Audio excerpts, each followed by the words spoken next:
लंबे केश करो या चाहे घरड़ मुंडालो, उससे कोई फर्क नहीं पड़ता, उस परमात्मा को पाने का उद्देश्य है हमारा।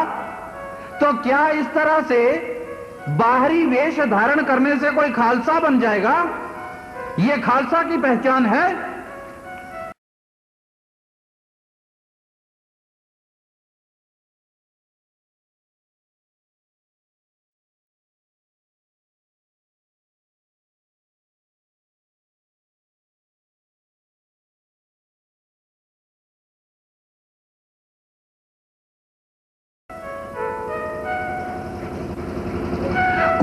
क्या ये खालसा की मांग है?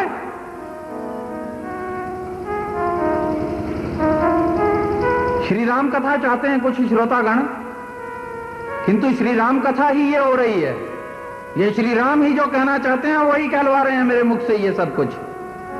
राम कथा भी होगी, किंतु कल आपने श्री राम कथा में श्रवण किया कि जब भगवान श्री राम क्रोध करते हैं तो क्या कहते हैं? विनय न मानत जलधि जड़ गए 3 दिन बीत, बोले राम सकोप तब भय बिनु होई ना प्रीत। भय के बिना प्रीति नहीं करते कई लोग, उन्हें भय दिखाना ही पड़ता है। बिना भय दिखाए वो मानते ही नहीं, जानते ही नहीं उस बात को कि हम जो कहना चाहते हैं वो क्या है। अब वो नहीं सुनना चाहते ऐसी बात, तो उनको भी तो भाई उनकी, जो लोग ऐसी भाषा सुनना चाहते थे, जिनको आज जो चाहिए था, उनकी भी तो मांग भगवान ने पूरी करनी है, उनको भी तो चाहिए ना, जो वो भी तो मिलेगा। इसलिए उनकी मांग भी भगवान पूरी कर रहा है। वो भी सुनना चाहते हैं, जो उनको भी हम ये सुना देना चाहते हैं जो कह रहे हैं। उन ढोंगियों पाखंडियों से मैं कहना चाहूंगा कि कब तक कल्पना के आधार पर झूठे तर्क वितर्क से इस दुनिया को फुसलाओगे? कब तक झूठे तर्क वितर्क से इस दुनिया को फुसलाओगे? कब तक अपने शब्दों के वाक जाल से इस दुनिया को अपना बनाओगे? अरे दिव्य ज्योति का झंडा लहराएगा विश्व में और तुम देखते ही रह जाओगे, तुम देखते ही रह जाओगे। एक दिन सदगुरु आशुतोष की शरण में सबको आना पड़ेगा। उठो जागो, उठो जागो, मोह की नींद से छोड़ो अहंकार, वरना सच कहता हूं बहुत पछताना पड़ेगा, बहुत पछताना पड़ेगा। इसलिए हम जो कह रहे हैं उसको ध्यान से सुनो। भगवान कृष्ण ने अर्जुन से क्या कहा था? उन्होंने कहा था तस्मात् सर्वेषु कालेषु, तस्मात् सर्वेषु कालेषु माम अनुस्मर युद्ध च, कि अर्जुन तू युद्ध भी कर और मेरा स्मरण भी कर, मेरा सिमरन भी कर। युद्ध करते हुए भी सुमिरन कैसे करना है? भगवान कृष्ण ने अर्जुन को कोई माला नहीं दी थी लंबी जपने के लिए कि तू ये युद्ध भी कर और माला भी जपे जा। उन्होंने युद्ध भी करने के लिए कहा और साथ में कहा तू सिमरन भी कर। गुरु साहबान ने भी हमें यही कहा, उठत बैठत सोवत नाम, कहो नानक जन के सदकाम।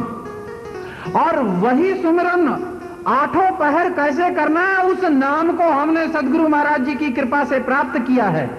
और हमें भी अब उस युद्ध के लिए तैयार रहना है और वो युद्ध लड़ना है, और सिमरन करते करते ही वो युद्ध लड़ना है, लड़ना है। तैयार हो जाएं सभी सदगुरु महाराज जी के शिष्य, उस निर्णायक युद्ध के लिए अब वो समय आ रहा है।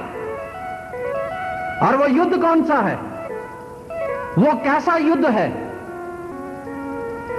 और वो युद्ध कैसा होगा ये सारा विश्व देखेगा।